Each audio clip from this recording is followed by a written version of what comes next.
Pak Kali, setelah tadi dilantik, kira-kira langkah-langkah apa yang akan dilakukan untuk memajukan Unsuk?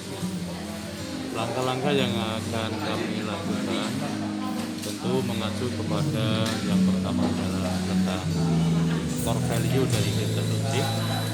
Kemudian yang kedua adalah kinerja yang berbasis pada output dan outcome. Yang ketiga adalah indikator kinerja utama itu. Oleh karena itu yang pertama kita akan membangun bersama tentang Unsik mendunia dengan Unsik. Kemudian yang kedua arahnya adalah bagaimana kita bisa menuju pada Cyber University. Jadi Unsik Cyber University ini harus kita wujudkan. Dan kemudian yang berikutnya ini adalah berkaitan dengan akreditasi baik institusi maupun program studi kita akan juga tingkatkan sehingga nanti akan bisa meraih yang lebih baik atau dalam bahasa akreditasi adalah unggul. Dan yang tidak kalah pentingnya tentu adalah bagaimana dosen-dosennya harus doktor dan nanti juga bisa dosen-dosennya sampai mencapai profesor minimal guru lektor kepala sehingga itu bisa mendukung pada pengembangan. Tapi semuanya harus kolaborasi dengan semua. Kalau saat ini jumlah dokternya sudah berapa di Unsuk? Jumlah dokter sekarang baru 23 dan mudah-mudahan 4 tahun yang akan datang itu sudah di atas 50.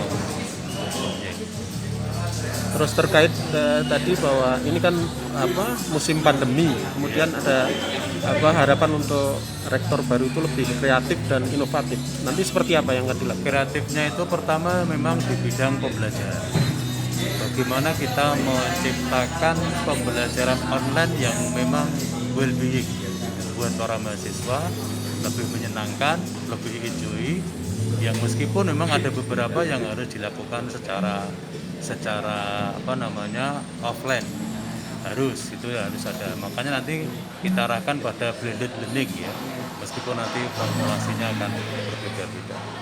Kemudian dalam penugasan atau pembimbingan itu tidak harus langsung ketemu juga, tapi juga bisa melalui online, yang itu semua sudah tersistem di dalam e-learning management system Unsik.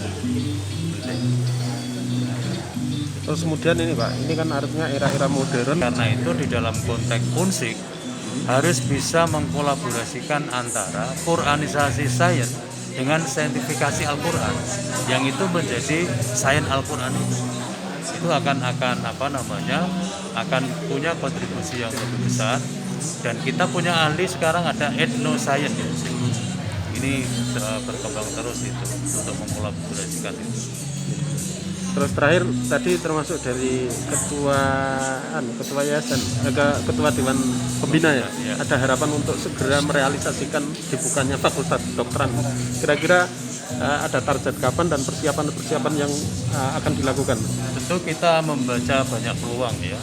Ada peluang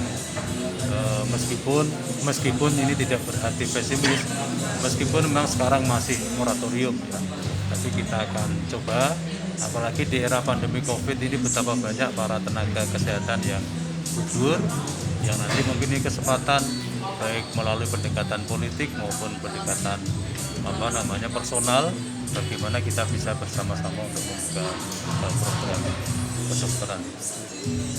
Oke. Cukup? Terima kasih.